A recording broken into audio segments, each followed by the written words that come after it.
네, 여러분 안녕하십니까. 와장창 TV 여왕벌 장혜경입니다. 오, 이런, 아유. 충성맹세, 충성맹세.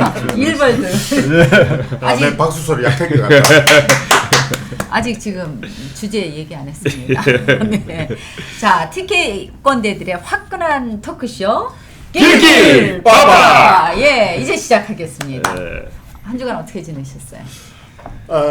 낄 때 끼지고 빠질 때 빠져야 되는데 지난번에 좀 빠졌더니 살아서 돌아왔습니다. 저는 지난 주말에 팔공산에 다녀왔습니다. 네. 대구시하고 경상북도가 803 둘레길 108km를 만들었는데 네. 과연 잘 만들어졌는지 지금 얼마나 이용하는지 싶어서 또 우리 동네 옆이라서 올라갔다가 왔습니다. 그래서 가보니까 막상 가보니까 과연 우리 대구 경북 시도민들이 정말 관심을 많이 가지고 또 그 길에 대해서 많은 안을 좀 내줘야 되겠다 하는 생각을 하고 돌아왔습니다. 네. 다음에 한번 구체적으로 한번 이야기를 한번 해보시죠. 네, 네. 예. 조배님은? 예, 조변입니다. 네. 저는 지난 28일 날 그 동대구역에서 한국당이 개최한 촛불 집회가 있었습니다. 네. 지난달이었죠, 지난달. 예. 그렇게 됐네요. 그래서 예. 다녀왔습니다. 황 대표 오셨죠? 예, 황 대표도 오시고 또 이제 당협위원장을 중심으로 한 대구 경북 의원님들이 결기를 보여주는 현 시국에 대한 진단도 있었고 대안도 뭐 제시되는 그런 당원 장소에 갔다 당원 집회? 왔습니다. 당원 집회예요. 안 그러면 뭐 그냥 시민들 집회예요. 뼈 있는 질문 시민을 포함하는 집회였고 황교안 대표하고 국회의원들이 예, 쫙 자리 잡았던데. 예, 물론 뭐 이제 집회 형식은 분명히 그러했습니다. 간헐적 지식인께서는 예, 저는 그걸 조금 이제 두 사람하고 다르게 저는 간헐적이지만은 지식이기 때문에 네. 그러면 제가 그래서 지식인 모임에 갔었습니다. 그 대경 사회 혁신 포럼이라고 뭐 대구 지역 교수님들하고 뭐 경북 지역 교수님들하고 이렇게 뭐 모인다는 이제 저만 교수가 아니었던 것 같아요 그날. 그런데 보니까 하여튼 그 세미나를 하더라고요. 성수의 그 와룡배움터라고 주민들이 운영하는 그런 그 도서관이었습니다. 그래서 거기서 경북대 법학전문대학원 교수님인데요. 최행복 교수가 인권을 주제로 강연을 했습니다. 제가 인권이 어떤 뜻인가를 제가 그날 좀 배웠는데요. 네. 다를 수 있는 권리라고 얘기하더라고요. 다른 사람과 다를 수 있는 권리. 그게 인권이라고 얘기를 합니다. 네. 자, 간지남께서 이번 뉴스 좀 소개해 주시죠. 예, 조국 정국의 지금 대치 정국이 뭐 아까 뭐 시 집회 참가하시다 그랬는데 계속됐는데요. 검찰이 지금 이제 한국당한테 이제 본격적으로 이제 칼을 밀고 있네요. 네. 한국당 의원들한테 출석하라고. 네. 그랬더니 뭐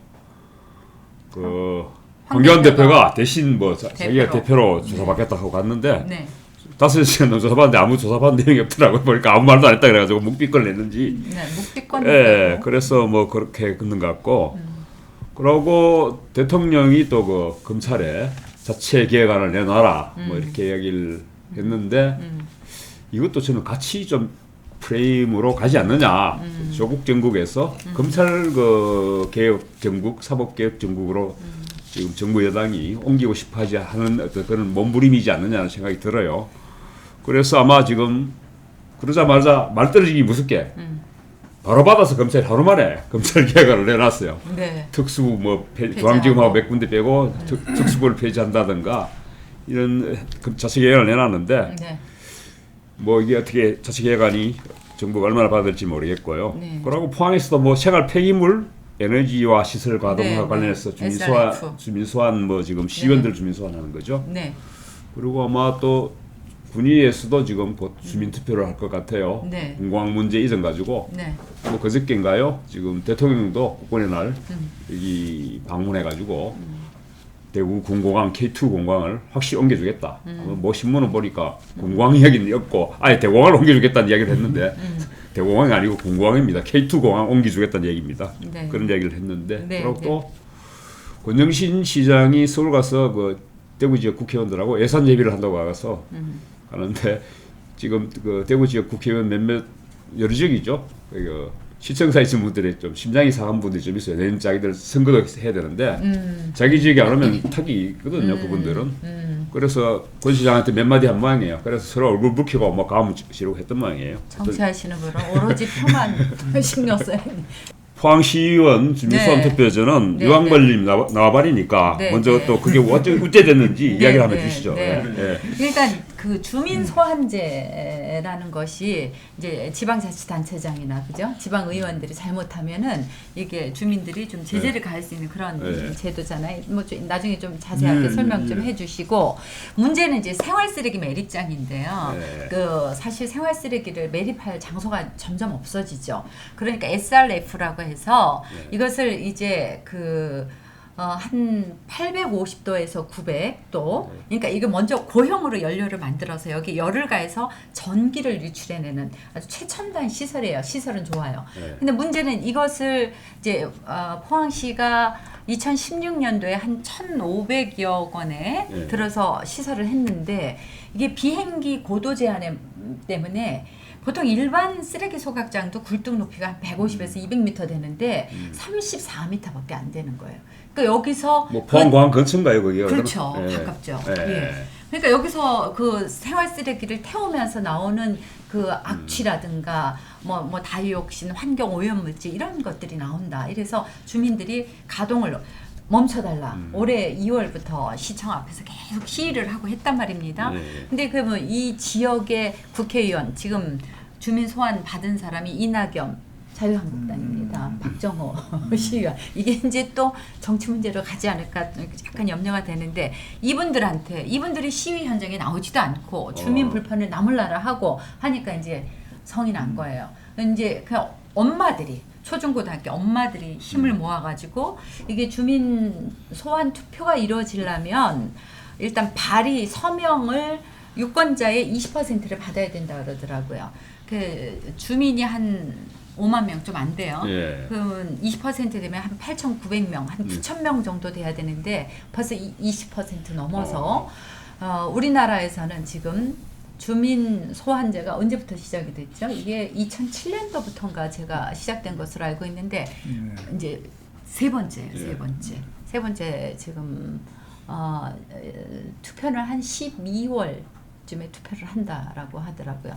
근데 군의도 한번 투표한 적이 있지 예, 않습니까? 국민의도 투표했는데 결론적으로 말씀드릴게요. 기대하지 마세요. 투표로 가기가 힘들 겁니다. 아니, 단정적으로 말씀드립니다. 지금 서명 20% 이상 받았는데도 예, 군의도 예. 군의도 서명을 3,120명만 받으면 되는데 네. 4,000명 넘게 서명 받아서 넣었어요. 네. 넣었는데 거기서 투표로 가기 위해서 그 서명 받아온 게 다 통과되고 유효 확인만 받으면 되는데 네. 무효가 무지하게 많이 나와요. 왜 그럴까? 제도적으로 문제가 있어요. 근데 꼭 제도적 문제점을 이야기하기 전에 네, 네. 군의 주민 투표 했는 걸 예. 왜 했는지 그러게요. 한번 여쭤보세요. 네가 여쭤보세요. 그때 아마 김영만 군의 군수를 소환하겠다. 네. 아마 저 홍반장은 네. 그 군의의 K2 공항에 오면 안 된다. 예, 반대하는 쪽이니까 지금 현 김영만 군의 군수는 K2를 유치하자 이런 쪽이었기 때문에 주민 뜻에 반한다. 이래서 아마 주민 소환을 그럼요. 발언을 했죠, 홍반장이. 지방자치화가 되면서 네. 권리가 두 개가 만들어졌어요. 네. 단체장은 예. 그 어떤 큰 사업을 할 때 주민들한테 주민 투표를 해서 물어볼 권리가 있어요. 그렇죠. 의회에서 아무리 반대를 하더라도 시의회에서 아무리 반대하더라도 단체장은 주민들한테 직접 물어보는 권한을 주어졌어요. 그게 네. 주민 투표예요. 그다음에 주민들은 주민 그 단체장에 또 의원에 한해서 선출직에 대해서 주민 소환이라는 제도를 뒀어요. 그래서 주민들의 의사에 반하거나 주민들의 의사를 묻지 않고 집행하는 데 있어서 제도적 장치를 제어하는 장치를 둔 거예요. 그렇죠. 근데 예. 지난번에는 군의 군수가 주민한테는 물어본 적이 없어요. 뭐를? 지금까지도 공항 공항. 우리 군의로 공항이 오는 것이 좋겠냐 오는 것이 싫겠냐 물어본 적이 없어요. 네. 지금까지도 묻지를 않았고 네. 대구시장도 마찬가지죠. 대구시장은 대구 시민들한테 물어봤나요? 본 적 없습니다. 물어본 적 없잖아요. 그래서 엄연히 주민들한테 물어볼 주민투표권이 있으면서도 묻지도 않고 바로 직접 시행을 했다는 거 문제가 네. 있고 네. 그래서 우리도 반대다 찬성이다는 거는 개인의 생각이 다 다르기 때문에 네, 그걸 네. 주민들한테 물어보라고 요구한 거예요. 네, 근데 네. 묻지를 않겠다는 거예요. 묻지를 네. 않은 거예요. 그래서 우리가 주민 소환을 했는데 그런데 왜 1000표 이상이 그러니까 유효 유권자의 20%를 넘겼는데 왜 투표가 안 됐냐 말이죠. 이게 우리 제도에 문제가 있어요. 네. 주민 소환을 할 때 서명을 받을 때 서명을 주민 소환하겠다고 서명을 받는 사람은 청구권자가 등록을 해야 되고 아주 까다로운 제재를 뒀어요. 그럼 그 사람이 다른 사람이 대신할 수도 없어요. 그 사람이 서명을 직접 받으러 다녀야 돼요. 근데 이 사람들은 그 주민 소환을 하는 취지 이런 거에 대한 이유를 설명하는 것 외에는 일제 다른 행동을 못하게 제한해 두고 있어요. 엄격하게. 예, 엄격하게 제한을 한다는 거예요. 그런데 그걸 막는 사람은 무제한이에요.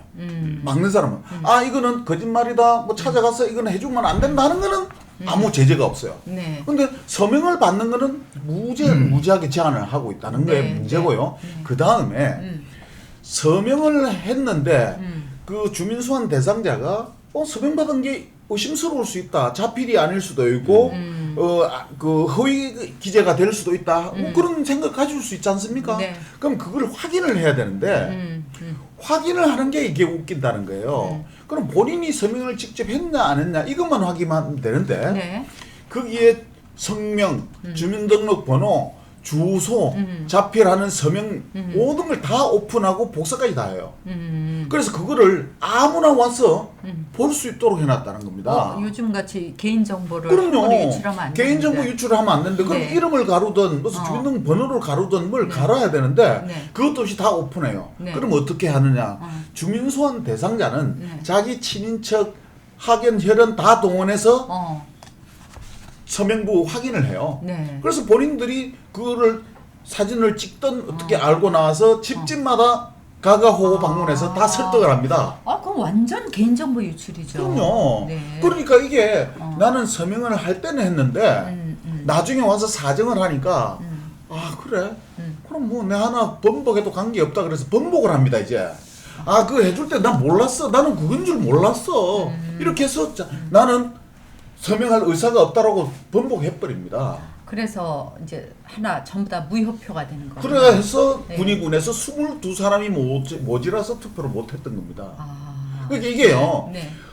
투표까지만 가면은 소환될 확률이 있어요. 네, 네. 그런데 네. 이게 투표로 가기가 힘들어지고 그 원인이 개인이 아니에요. 자, 지금 그 시의원이 네. 당 자유한국당. 공천을 받았죠. 그렇죠. 자유한국당 공천 받았으면은 네. 거기에는 시장도 한 편이고 국회의원도 한 편이고 모든 당원이 한 편입니다. 네. 이제 막아내야 돼요. 소환 안 당하도록 이제 막아내야 돼요. 그렇지. 그러니까 그 일반 시민들하고 이제 싸워야 되는데 네, 네. 모르겠습니다. 저는 부정적으로 봐요. 네. 아니 어차피 지금 내년 총선도 있기 때문에 네. 그쪽 지 국회의원이 박명재 의원이죠. 네, 네, 남구. 만약에 이게 사상 최초로 네. 포항시 민들이 네. 시의원을 소환해서 네. 이게 성공했다. 네. 이러면은 자한당으로서는 개망신이죠. 네. 개망신 당하면 박명재 의원 내년 공천도 힘들어져요. 네, 네. 그러면 그게 쉽게 되겠습니까? 그렇게 네. 결코 지금 그 만만치가 않다. 주민들이 쉽게 네. 생각하면 안 됩니다. 네. 그래 뭐 이 주민 투표제라는 것이 주민 소환에 네. 관한 법률이라는 것이 네. 뭐 자치법 20조에 근거해서 네. 뭐 목적은 지방 행정의 민주성과 책임성을 강화할 목적이다. 뭐 이렇게 되어 있는데 네. 사실 우리 그 지방 자치법이든 이런 부분에서 워낙 사실은 주민이라는 개념이 없다고 봐야 될 수 있고 그 다음에 과거 이런 이야기했습니다. 그 국민의 참정권이 어떤 것이 있느냐. 그러니까 주민투표권이 국민의 참정권에 속하느냐 이 부분을 두고 유권 해석이 있었는데 네. 우리가 이야기하는 공직선거권 네. 참정권과 그 다음에 국민투표권 이거 이후에 주민투표법, 이제 지방자치법과 주민소환에 관한 법률 주민투표법에 따른 주민투표권은 국민의 권리가 아니라고 했어요. 그러니까 네. 아마 이제 뭔가 지방자치와 관련해서 이제 뭐 명목으로 네. 뭐 이제 지방자치단체장이나 의회의 어떤 독선을 제어하고 또 네. 국민이 스스로 네. 그 지역 행정에 참여할 수 있는 권리 이런 부분에 대한 부분은 명목상 만들어 놓은 것 아닌가. 그리고 이제 아까 말씀하신 것처럼 그런 요건이 차서 이제 중앙 정부가 집권적으로 행하는 모든 권한 행사에 네. 주민들이 감히 네. 어떻게 이러냐 이런 이제 앞선 생각이 있고. 자, 그 생각을 우리 포항 지역민들이 이번에 한번 해내겠습니다. 근데 주민투표법이 2004년부터 실시됐는데요. 네. 지난 15년간 지금 전국 243개 네. 지방자치단체에서 겨우 8건 실시됐습니다.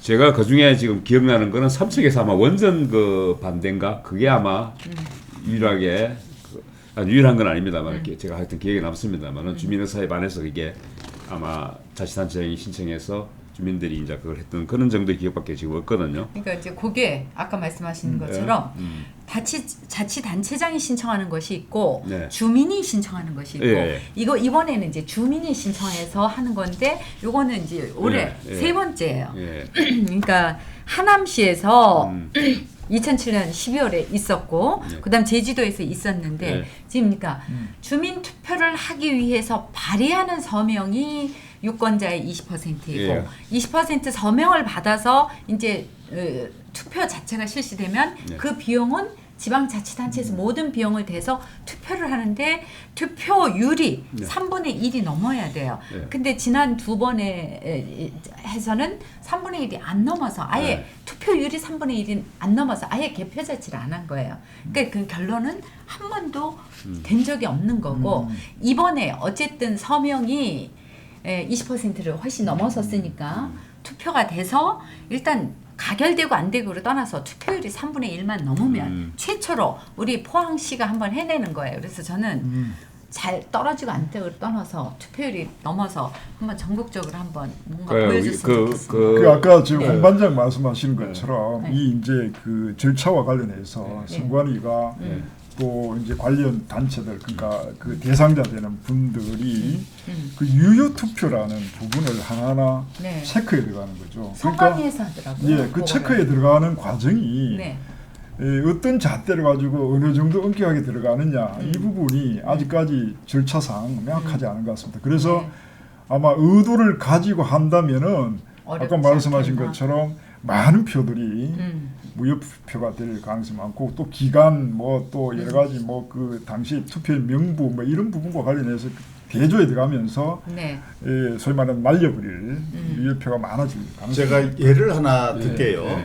우리가 서명을 하는 거는 내가 주민 소환을 할 의사가 있다는 거를 기록으로 남기는 겁니다. 그죠? 그것 때문에 서명을 하는 거 아니에요. 네. 네. 어떤 예가 있냐면은 서명부를 보니까 필적이 위에 필적하고 밑에 필적이 똑같아요. 그래서 한 사람은 남자고 여자고 주민등록번호하고 주소를 보니까 아 부부구나 이해가 갔단 말이에요. 그래서 전화를 해요. 직접 전화를 해서 아니 왜 필체가 이게 똑같습니까? 이렇게 물어봐요.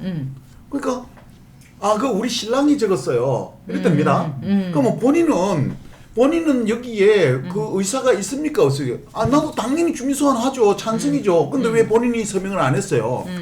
그날 서명부를 직접 서명을 해야 되거든요.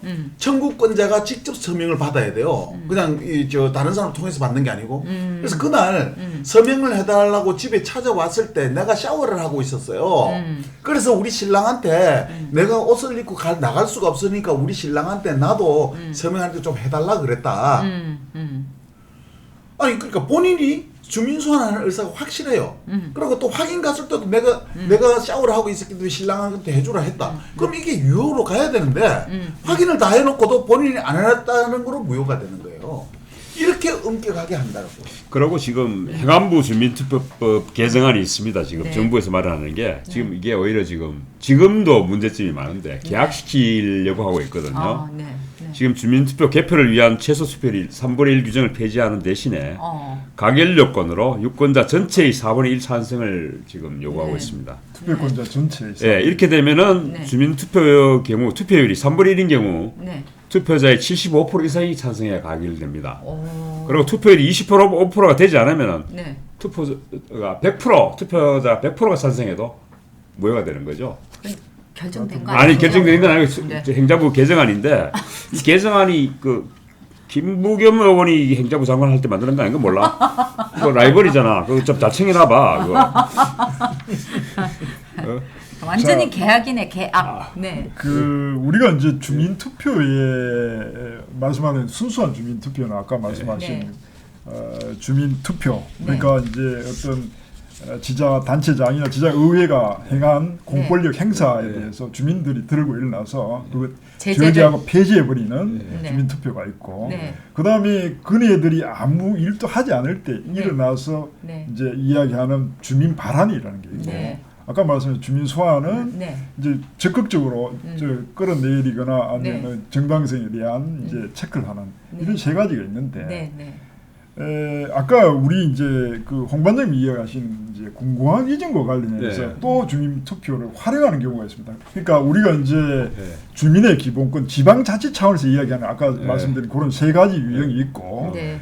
또 이제 예를 들어서 공권력 행사와 관련해서 조금 서리기 소각장이라든가 뭐 이런 부분에서 또 접근하면서 주민의 어떤 정당성을 획득하기 위해서 예를 들어서 공공항 특별법 같은 경우에는 국방부 장관이 그 지역 이전 지역의 주민에게 투표를 먼저 해봐라고 그 지자 단체장에게 요구할 수 있는 권리가 있습니다. 그런 경우에는 통상 이제 혐오 시설들을 가져올 때 요즘 뭐 민원 제기라든가 이런 부분이 있고 그러니까 공항 특별법을 가만히 보면은 그렇게 되어 있습니다.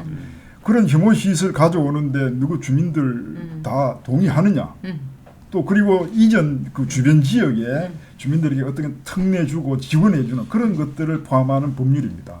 그때 활용하는 것이 주민투표인데 그거는 우리가 이제 지방자치에서 이야기하는 주민투표하고는 다르고 본질은 혐오시설을 누가 수용하는데 불만이 없느냐 이거를 확인하고 그 정당성을 얻기 위해서 하는 주민투표 명령제가 있습니다. 아까 이야기하신 게 이 두 가지가 이렇게 엮여져 있어요. 네. 하나는 과거 그 이야기했던 거는 정말 주민들이 일어나서 소환하려고 했던 것이고 주민투표 이제 주민 투표 내지 주민 지방자치의 관점에서 한 거 있고 그 다음에 지금 공공특별법에서 이야기하는 주민투표 명령이 있었어요. 지금 그것 때문에 뭐 의성하고 뭐 이거 어떻게 구매하고 어떻게 투표를 주민투표를 어떻게 할 것인가 이렇게 이야기 나오는 것은 또 다르다. 혐오시설 이전과 관련된 정당성 획득을 위한 것입니다. 네. 이 투표라는 것을 다 주민투표처럼 보이는데 지금 뭐 시장하고 이철우 뭐 지사하고 뭐 이렇게 내 단체장이 모여서 하고 또 국방부하고 모여서 하는 것은 이 공공항이라는 것이 사실은 혐오시설 이전과 관련 아니 그 혐오시설이라는 게 확실한 게 지금 근데 권정진 시장이나 이철우 지사는 이게 아주 지금 훌륭한 대구공항을 새로 짓기 위한 거라 하는데 실제적으로 그게 거짓말이라는 게 오래 드러나는 이유가 이철우 지사가 그 이야기를 했단 말이죠. 그 뭐죠? 군이나 의성 둘 중에 하나 탈락 지역에 뭐 8천억을 지원하겠다 있다고 이야기를 하는데 그 돈은 누구 돈을 주겠다는 건지도 잘 모르겠지만은 나오는 대로 이야기해버리자. 아니 그렇게 군이나 뭐 의성에 그 공항이 좋은 공항이면 탈락 지역한테 돈을 줄 이유가 없죠. 좋은 건데. 예? 공항이 나가는 게 국가가 당연하게 국가 비용으로 나간다고 생각을 해요. 우리 대구시에 쓰여져야 될 예산으로 간다는 생각을 안 한단 말이에요. 네. 그 다음에 여론이라는 게 공론이 뭡니까? 반대하는 사람의 의견과 찬성하는 사람의 의견이 같이 논의가 되는 게 공론입니다. 네. 근데 지금 대구공항이 옮겨가는 것만 홍보를 하고 신문에 나오고 광고를 하지 반대하는 쪽의 광고나 이거 움직임 보셨습니까? 이게 일방적입니다. 그러니까 공론화되지 않다는 겁니다. 그러면은 누구든지 자기가 하고 싶은 내 마음대로 하겠다는 거고 오히려 예를 들어서 이 지금 현재 아까 말씀드린 우리 이제 주민투표법, 네. 주민투표라는 형식을 취할 수 있는 부분에서는 돈, 세금 문제라든가 예산 문제, 네, 공공시설 설치 문제, 네. 다른 국가의 권한 문제는 전혀 못 건드리게 되어 있으니까 대구시 권한이 아니거든요. 네. 그래서 더더욱 못 건드리고 네. 만일에 그런 부분에 대한 비판 여론이나 또 이제 반대하는 그런 의견을 관철시키기 위해서는 유일하게 할 수 있는 것이 주민 소환. 근데 주민투표법이나 주민소환도 그렇고 마찬가지고 예. 네. 지방 의회도 그렇고 국회도 그렇고 지금 우리 그 한국에서 지금 대의제 민주주의 위기라는 거죠. 정작 국민이 원하는 짓을 안 하고 있다는 거죠. 지금 국회도 지금 마찬가지고 조국 정부하에서 서로 지금 서로 상대방이 안 되게 못 되게 하는 방법만 쓰고 있고 지방 의회조차도 마찬가지고. 네. 그렇다면은 주민 소환제라든가 뭐 국민 발언제라든가 국민 투표제 이런 부분이 좀 더 활성화되도록 네. 지금 법률상의 어떤 미비점이라든가 네. 이런 부분을 바꿔야 되지 않느냐. 네. 국회도 지금 얼마나 국민들이 필요한 부분이 많습니까? 근데 안 만들고 있잖아요. 그러니까 앞으로 조변 잘해야 돼. 아까 제가 말씀드린 예? 건 주민투표권은 예. 국민의 참정권이 아니다라고 했습니다. 네, 네, 네. 사실은 분권화된 사회에서 주민투표권이 최고의 참정권이어야 되는데 오히려 거꾸로 뭐 이 국회의원 뽑고 그러니까 한번 뽑아서 권한을 위임하고 그 사람들 네. 하는 행위에 대해서는 주민들 누구 말하지 마라. 그렇지. 모든 체계가 그렇게 되어 있어요. 그러니까 네. 이걸 뒤집으려면은 국가 네. 운영 체제를 전체 네, 네. 분권화시키지 않고는 이 논의들이 사실은 열불나게 만드는 논의 그러니까 소재밖에 안 된다는 거예요. 국민은 투표하는 하루만 주인이야. 예. 투표하는 하루만 주인이고 나머지는 노예야. 네. 자, 넘어갔습니다. 네, 네, 네. 자, 그만 좀 하세요. 그만 좀 하세요. 이 주민 투표에 주민이 없고, 네, 참. 국민 그래. 투표에 국민이 없어. 부모빵에 부모 아니 모르겠어요. 그러나 민주당에 민주가 없고, 자유한국당에 자유가 없고, 아, 우리가 매주 나오는 정의당에 정의가 없는. 정의당에 정의가 없는. 그러나 하여튼 이왕 시작된 주민 소환제 포항에서 시작된 거 이번에 한번 좀 꼭 투표에 들어갔으면 좋겠습니다. 저도 네. 보고 저도 싶습니다. 정말 네. 우리나라 법, 황이 좋은 선례를 하나 만드세요. 네. 우리나라 네. 법치주의가 지금 무너진 상황인데 네. 주민투표에 관해서는 법과 무관하게 한번 뭘 해봤으면 좋겠습니다. 네, 네, 우리 같이 마음을 한번 실어서 응원을 보냅시다. 자, 다음 소식으로 넘어가겠습니다. 네, 저는 작금에 이 노무현 대통령이 좀 생각이 나요. 그래요? 기자와의 간담회에서 검사와의 그런가요? 간담회에서 네. 자 이러면 막가자는 거죠라고 네. 했는데 네. 요즘 문 대통령께서 막가는 게 아닌가. 지금 열심히 지금 검찰 수사하고 있는데 뭐 인권을 존중하는 잘제된 뭐 검찰권 의논하시면서 검찰의 개혁안을 주문을 하셨어요. 근데 하여튼 어쨌든 검찰은 여기에 또 순응해서 말 떨어진 지 하루 만에 그 뭐 검찰 개혁안을 내놨는데 어떻게 평가하십니까 여기에 대해서? 제가 뭐 감히 대통령 말을 어떻게 평가하겠습니까? 여기 지금 그 전문가. 알지 그 우리나라에 말이죠. 네, 네. 특전사 사병 출신 장교 말고 문재인? 아니 사병 출신 변호사가 2명 있어요. 그 지금 대통령 하신 청와대에 계신 분 한 분하고 네, 네. 또 한 분이 이 자리에 있습니다. 오, 조배? 특전사 출신이에요. 제가. 오, 저는 그래요? 이용수 1대대였고 네, 네, 네. 대통령님은 네. 3대대인가 5대대인가 뭐 그렇게 네. 되셨다고. 아니 외모는 조국과 비슷하시고 특전사는 문재인 대통령과 뭐 이렇고 어깨 현 정권하고 더 가깝네 보니까. 지금 당은 아마 제가 알기로는 네. 한국당이 아닌가 알고 있는데 하여튼 곁길로 갔습니다만 제 질문에 지금 저 검찰 개혁안 어떻게 평가하고 계세요? 줄을 잘 써야 되는데. 줄 잘못 쓴 것 같아 한번 봐도. 원래 뭐 우리가 이야기하는 뭐 검찰 개혁의 논의는 뭐 수도 없이 나왔고 네. 뭐 나왔습니다. 왜냐하면은 근본에 대한 이야기는 나중에 좀 하겠습니다만은 결국은 칼을 이제 쉽게 쥐고 좀 흔들어야 되는데 계속 그 칼의 그 과거의 경험상 그 칼이 어떻게 사용됐는지를 본 분들이 야, 저 칼은 저렇게 평소에는 식당에서 요리하는 맛있는 요리를 만들고 또 사실 준사법기관이 쓰레기 처리 작업 아닙니까?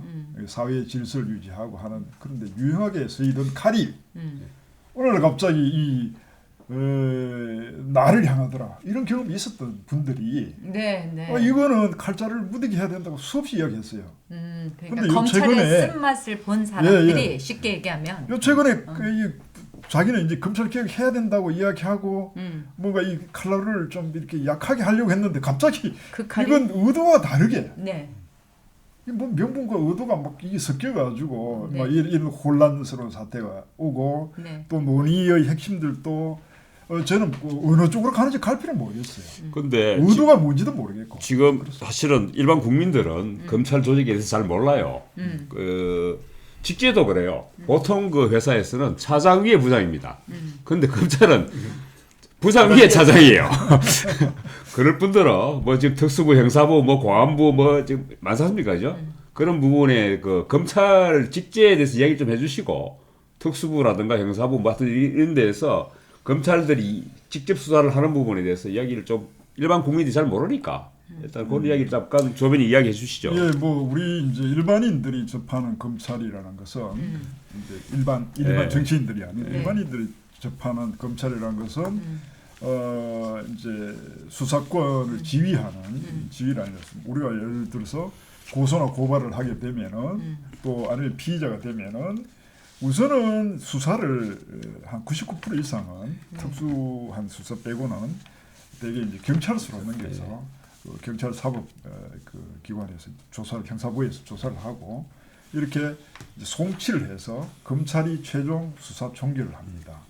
그리고 뭐 법원에 기소를 한다든가 뭐 이런 결정을 최종하는 것이죠. 뭐 그런 절차만 우리가 알고 있고 그리고 검찰 내부에서 조직을 형사부와 특수부 뭐 또 강조부 뭐 강력과 마약 뭐 이런 공안부, 뭐 공판부 이런 게 또 많잖아요. 공안부는 지금 없어졌어요. 그리고 특수부가 있는데 특수부가 많이 위상이 많이 내려왔죠. 내려왔는데다 이번에 또 근데 다 이번에 없어졌죠. 이제 뭐 중앙. 개혁 안에 따르면 네. 없앤다 뭐 이렇게 되어 있습니다. 그래서 사실은 모든 정치적인 문제 또 기업 거대 기업에 대한 문제 뭐 이 세무 뭐 그 온 문제 이런 부분은 특수부가 담당했거든요. 그래서 이제 우리가 검찰 개혁에 관련된 핵심적인 이제 부분은 특수부 사건들. 옛날에는 공안부 사건이 뭐 주류였는데 공안부는 이제 아예 그런데 없어져버렸고 네. 그렇습니다. 저는 그 문재인 대통령하고 이승열 그 윤석열 제대로 하세요. 잘리겠는데 두 사람의 대화를 보면서 내가 군대에서 저도 사병 출신입니다. 저도 사병 출신인데 두 사람의 대화를 보면서 내가 군대에서 때 두들겨 맞았던 생각이 나요. 뭐냐면은 제가 1등별 때 휴가를 갔다 들어왔는데 그 신고를 했습니다. 고참한테. 근데 고참이 두드려 패는 거예요. 계속 똑바로 하면서 때리는 거예요. 그래서 나는 똑바로 계속 경례를 하고 똑바로 계속 했어요. 그래도 계속 때리는 거예요. 지금 대통령도 마찬가지예요. 윤석열 검찰총장한테 계속 똑바로 해. 똑바로 해야 하니까 윤석열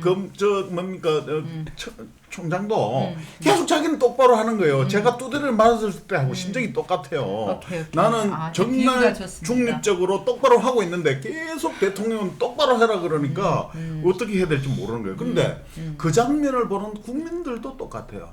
헷갈리는 거야.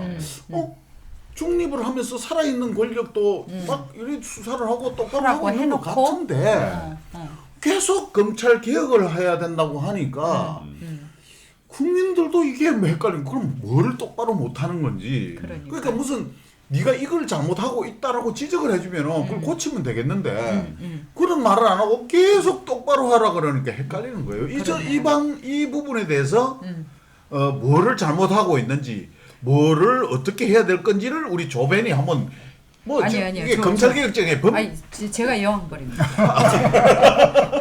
그만 얘기하죠.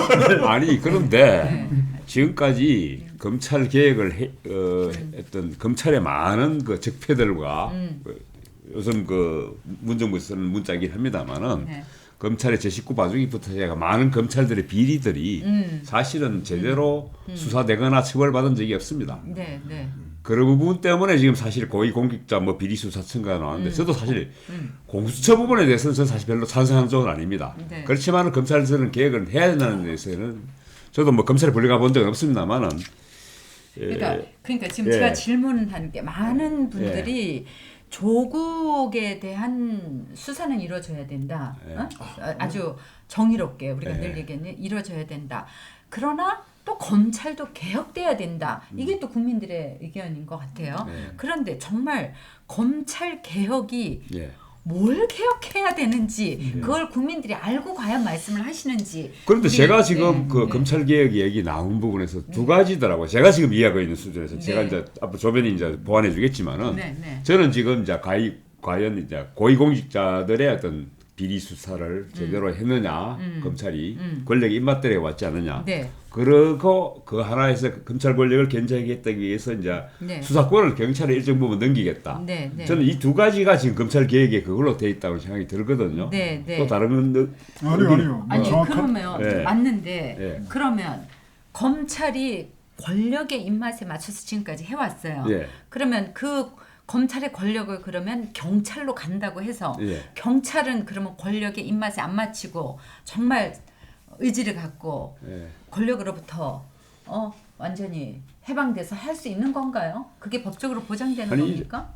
근데 과거의 예를 보면은 네. 경찰이 훨씬 더 권력에 주고 노릇을 했죠. 검찰보다. 당연- 그런데 경찰의 힘을 당연은 빼면서 아니죠. 요즘 검찰의 힘이 지금 너무 휘려버린 거죠. 지금 네. 검찰이 요즘 제가 지난번에도 잠깐 말씀드렸습니다만은 거의 힘을 뭐 분산하자. 예, 대통령 다음으로 네. 지금 거의 지금 검찰총장이 휘두르고 있지 않느냐. 특히 국회가 그걸 제기능을 하면은 검찰이 쓰는 힘을 못 쓴다고 생각해요. 네.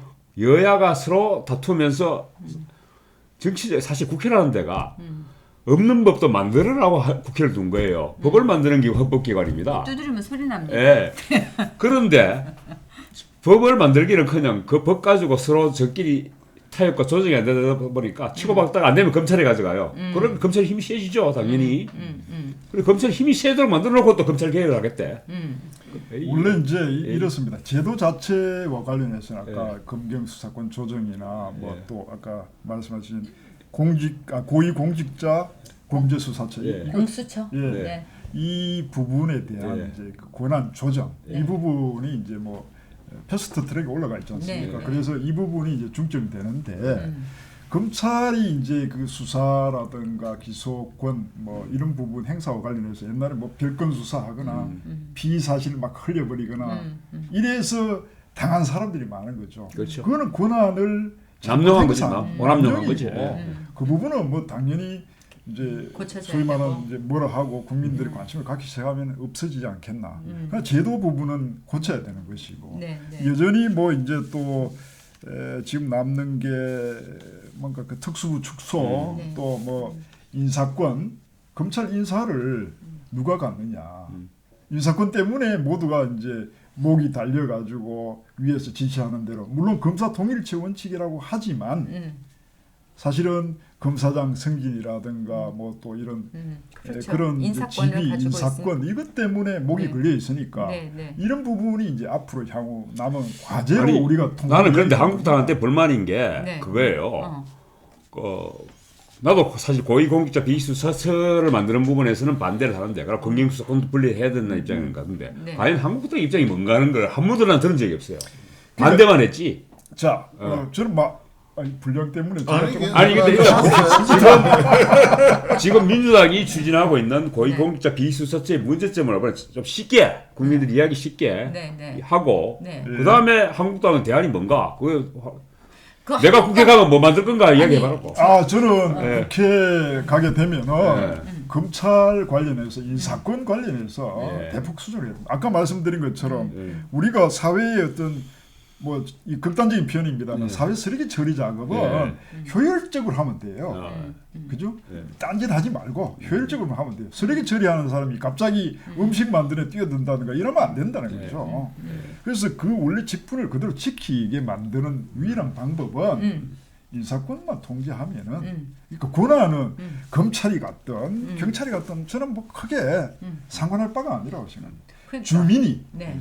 혹은 그 준사법기관을 이용하고 뭐 이용이라고 하니까 뭐 검찰을 어떻게 이용하나 이렇게 생각할지 모르지만은 우리 사회의 안정, 질서 이 유지를 위해서는 이용을 해야 되는 기관이에요. 네, 네. 그 기관을 이용함에 있어서 주민들 그 어떤 지역적인 그 공간 내에서의 통제, 쟤들이 뭐 하는지 이런 부분을 통제할 수 있는 인사권 갖고 국민 한다면 통제 된다. 옛날에 그 군사 독재 시절에 어떤 그 문민 통제를 이야기했듯이 국민 통제하에 권력 기관들을 두자 그런 이야기죠. 사실 그 검찰 권력이 예. 헌법상 권력은 아니지 않습니까?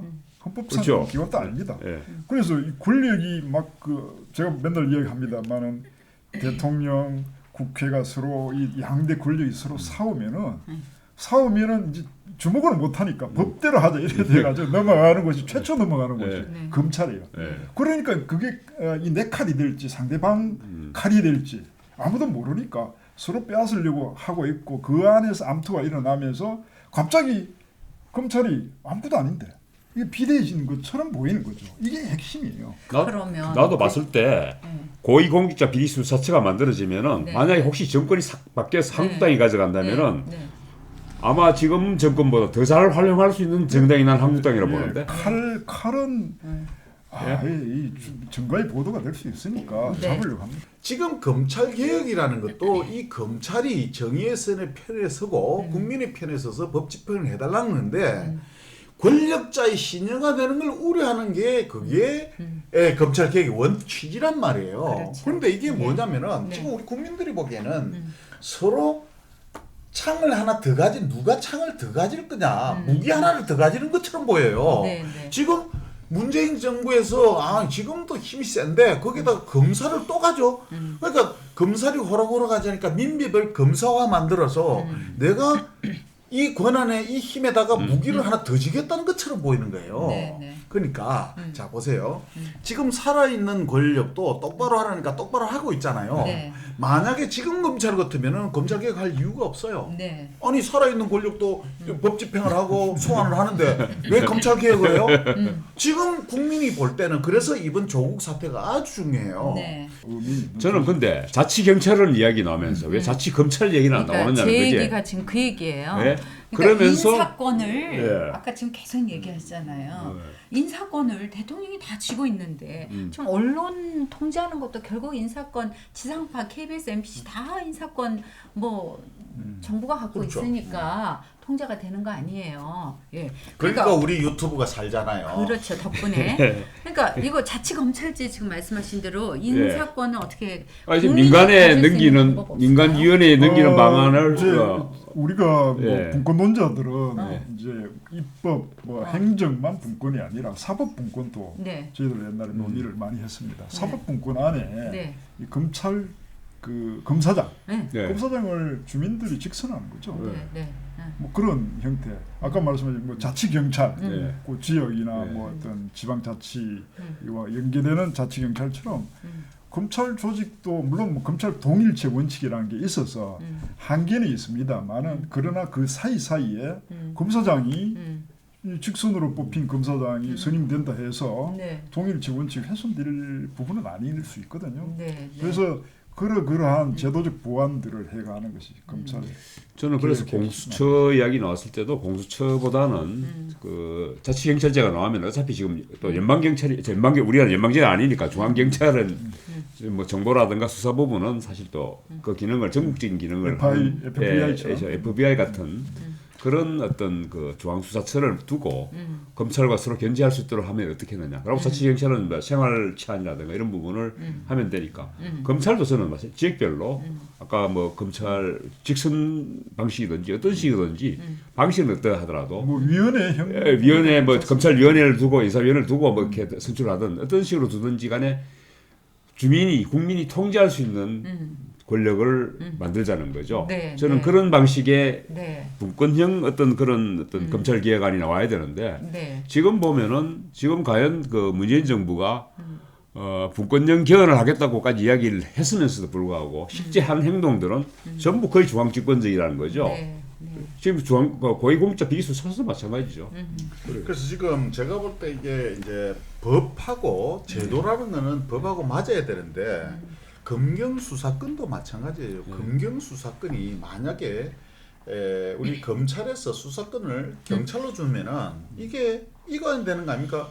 자, 경찰은 행정기구 조직상으로 보면은 그는 법조 그러니까 사법적으로 분류할 수 없잖아요. 행정으로 분류해야 되잖아요. 그 부분 중에 일부가 아니 수사경찰은 사법경찰리로 되어 있습니다. 사법경찰리로. 예. 그러면은 수사경찰은 거기에 대해서 그러니까 이 제도적으로 뭐냐면은 인사권이나 모든 조직 시스템이 그렇게 맞춰져 가지고 제도가 시스템이 갖춰지지 않은 상태에서 주면은 수사권 자체를 행정으로 다 주는 거예요. 그렇죠. 그렇지 않습니까? 그렇습니다. 그러니까 이런 거는 정비를 하지 않고 그냥 저 수사권을 경찰로 준다고 해서 되는 문제가 아니에요. 그러니까 이게 제도적으로 정비를 하지 않고 그냥 저 정치인들이 검경 수사권 독립이니 기소권이 어떠니 해봐야 이거는 시행하지도 못한다고 저는 본 바입니다. 그래서 지금 사실 대부분 지금 제도들이 정치 지금 사법개혁 안도 그렇고 일반 국민들의 입장에서는 사실 자기들의 어떤 피부에 와닿는 이야기가 아니기 때문에 네. 사실은 그 남의 나라 이야기랑 네. 그다음 구름 위에 뜬 이야기라기에 이런 받아들이는 거 있는 맞습니다. 거죠. 예. 마무리하세요. 예. 지금 우리가 이제 검찰 개혁이라는 그 아주 시대적 과제를 이야기하는데 이게 이제 진영과 칼을 왜 우리가 그 청문회 첫날 예. 기소하는 바람에 검찰이 쿠데타하는 것 아니냐. 그러니까 좌든 우든 검찰이 독자적인 이제 그 칼자루를 쥔 것 아니냐. 뭐 이런 우려 이야기도 있었습니다만은 원래 이제 이 전국과 진영 논리와 또 개혁이라는 시대적 과제가 이게 얽히면서 국민들을 헷갈리게 하고 있는 건 사실인데 그러나 이 검찰 개혁의 길이 이 진영 논리나 어떤 정치적 논리로 막히지 말았으면 하는 그런 그렇죠. 바람입니다. 아니 그런데 저는 그 조국 부분에서 조국을 옹호하는 입장은 아니지만은 저는 분명히 검찰의 어떤 정치적인 함의 내지는 속심이 저는 있다고 봅니다. 지금 조국 수사에 대해서 저는 그 부분도 분명히 간과하면 안 된다. 그래서 저는 검찰 개혁도 분명히 해야 된다. 예, 그뿐만 아니라 뭐 엄정한 법치주의는 절대 놓치지 말아야 될. 자, 우리 국민들이 보는 시각은 이래요. 패스트 트랙 때 자유한국당 의원들이 회의장 밖에서 정말 누워서 외치고 결사항전을 보여줬던 것처럼 우리 조국 문제가 나왔을 때 조국 사태에서 이거는 정말 국민들이 공분을 하고 있고 박근혜 그 탄핵 때 이상으로 여론이 들끓고 있습니다. 그러면은 지금 우리 정치권에 있는 특히 야당 자유한국당에서는 지금 가장 심각하게 떠오르는 이 정의에 대한 문제에 정말 적극성을 보여주고 이 문제에 모든 걸 내려놓고 매듭을 짓고 나서 또 검찰개혁은 검찰개혁도로 그 다음 수순을 해야 된다고 봅니다. 이 검찰개혁도 해서는 안 된다. 살던 대로 살자 이건 아니라고 봐요. 그러면 조국 문제 해결하는데 최선을 다하고 그 다음에 검찰개혁 문제도 거부하지 말고 받아들여서 논의를 충분히 해야 된다고 저는 생각합니다. 근데 사실 한국당이 오해를 받는 이유는 아까도 제가 계속 말씀드렸습니다만은 마지막 멘트입니다. 마무리해 주십시오. 검찰이 검찰 개혁을 어떻게 하겠다는 그 한국당이 난 이때까지 뭐 들은 게 없어요. 제가 가문한 탓인지 모르겠지만 한국당 똑바로 해요. 그 좀 머리부터 좀 깎으세요. 기회를 놓쳤나? 자, 참 어려운 문제인 것 같습니다. 뭐 저게 갑자기 어깨에 부담이 꽉 오네요. 열심히 하겠습니다. 그래서 뭐 열심히 하겠다는 말밖에 그죠? 그리고 하여튼 우리 국민 모두가 무엇이 대안인지 좀 고민하면서 하여튼 어찌 됐든 정의는 살아 있었으면 좋겠습니다. 네, 이번 주 여기까지 하죠. 또 이번 주 다음 주에 또 수고들 하셨습니다. 여러분 고맙습니다. 낄낄 빠빠!